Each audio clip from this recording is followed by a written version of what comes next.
রূপগঞ্জের পূর্বাচল থেকে ১২টি জীবিত ঘোড়া আর ২৫টি জবাইকৃত ঘোড়ার মাংস জব্দ করেছে আইনশৃঙ্খলা বাহিনী।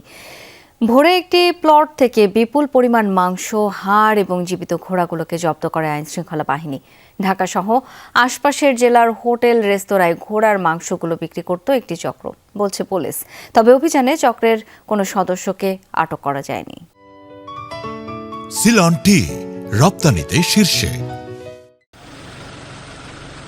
নির্জন এলাকায় বাউন্ডারি ঘেরা প্লট। গেট খুলতেই গা শিউরে ওঠে। ভেতরে পড়ে আছে জবাইকৃত ঘোড়ার মাংস ও হাড়।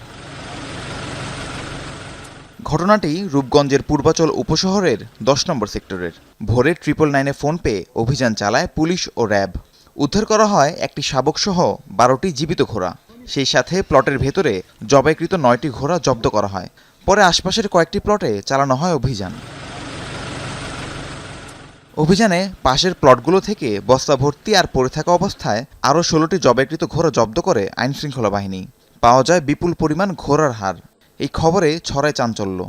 যারা এটা করে, যারা জড়িত লাগে সুস্থ বিচার চাই আমরা। মনে করেন আমরা এই যে মাংস হোটেল খাই বা শখ লাগে আঙ্গ খাইতে। যারাই করে আসলে তাদেরকে আইনের আশ্রয় নেওয়া দরকার।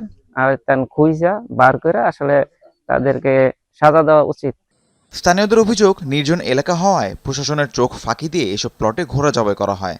এরপর মাংস সরবরাহ করা হয় ঢাকা, গাজীপুর, নরসিংদী ও কিশোরগঞ্জের বিভিন্ন হোটেল, রেস্তোরাঁয়। এই চক্রের সদস্যদের দ্রুত গ্রেফতারের দাবি জানায় এলাকাবাসী।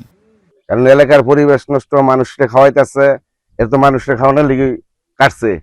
যারাই কাটুক, এটা ভালোভাবে ধইরা সুস্থ বিচার করা উচিত। বাউন্ডারির ভিতরে অনেক কাইটা না পিস পিস করে এনে রাখছে।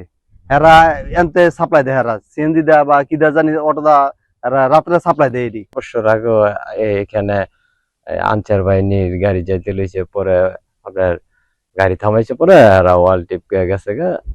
ভোরে আইনশৃঙ্খলা বাহিনীর উপস্থিতি টের পেয়ে অপরাধী চক্রের সদস্যরা পালিয়ে যায়। তাদের শনাক্তের পর প্রয়োজনীয় ব্যবস্থা নেওয়ার আশ্বাস দেন র্যাব কর্মকর্তা। রাহিম সারোয়ার, যমুনা নিউজ।